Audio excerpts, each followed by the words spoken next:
Hello everyone and welcome to this Playwright Python series. In this particular tutorial, we will learn to generate the scripts using Codegen. So let's begin. So far what we are doing is that we are writing the script from the very scratch. But what you can do is that you can generate the script using the Playwright Codegen.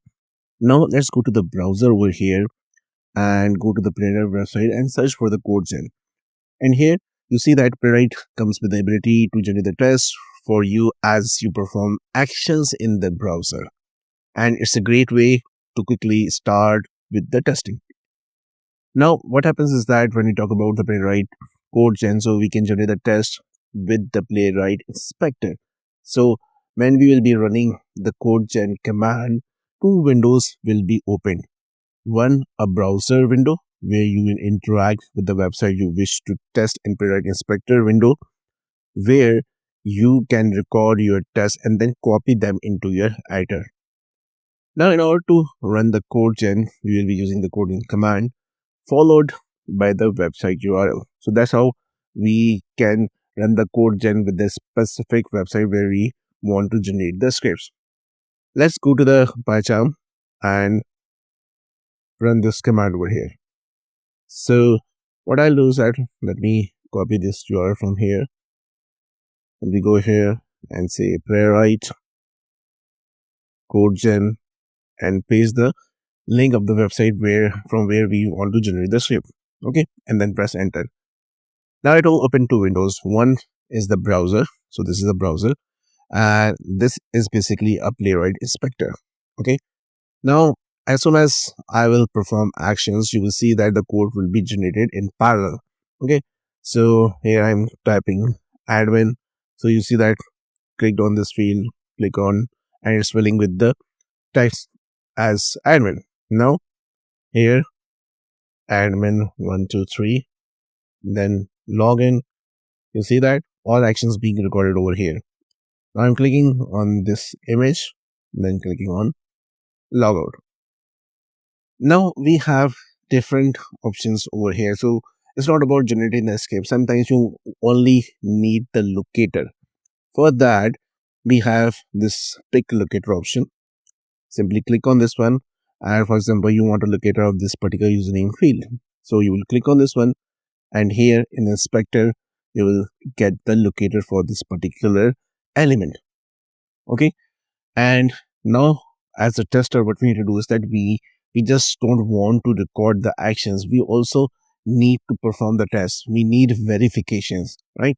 So in this particular Codegen, we have this assert visibility. For example, I want to assert that this field is visible. So you see that the code has been added. Similarly, we have assert text. So I want to assert this text. Okay. And it says assert that element contains text, right? In the similar way, you can assert the value, you can assert the snapshot, right? Now what I'll do is that let's go to this inspector screen over here. And here again, we have certain options over here. If you only need a locator, so just go here and copy this locator and use that in your script. And then we have options to record, we have options to pick a locator. So you can also pick a locator from here as well, right? And you see that we are getting the locator over here, and also it got copied over here, right? And then we have again the assertions part here. Then we have copy, so we can copy this one. Then we have a target library. So here library means that what kind of a code you want. So if you are using Playwright with Python, so you can go with Playwright Python library. But if you want a Pytest, because in the initially when we start this particular series, we install Playwright with the Pytest. So I need a Pytest code, okay? And if you're using any other language like JavaScript or maybe JUnit code, you need to just click on that particular one. So for example, you need this one. Now this is you see that a JavaScript code over here, right? So I will select Pytest code from here, and then we have this option to clear. So if you want to clear this and record from scratch, you can do that. And finally, if you want to change the color mode to black or white, so you can do this from this particular button. Now what I'll do is that I don't need these codes, right? But let's copy this code from here and close this window, close this window. Now the code gen has been closed. Okay. So simply what I'll do is that I will go here, create a new Python file and will name it as code gen and paste this code, right? So that's how easily you can start with your automation testing using the code gen script generation. However, this script is linear in nature. In actual, when we are working on the real-time projects, what we'll do is that we use some frameworks, some design patterns like pay update model. So we need to convert that code which fit in our framework, right? So here we don't need these two lines from here.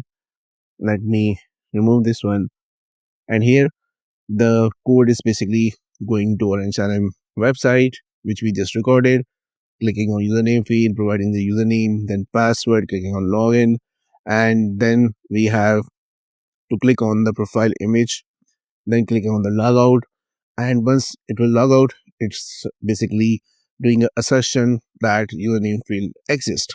Now let's run this code. So in order to run this code, simply pytest space the name of the file, then we are executing that in the headed mode. Now here one thing you need to ensure that your path should be inside the test folder, because this file is inside this one. In case you're not in this particular directory, then you need to provide a path complete over here in order to execute this file. Okay. Now just press enter. So you see that it just start the test. It will go to this website, provided your password, click on logout, and the test is passed. So that's how basically you can generate the code using the Playwright Codegen ability and quickly start with your automation testing. And again, in order to use this one, the command is basically Playwright Codegen and the application URL or from which you need to generate the test.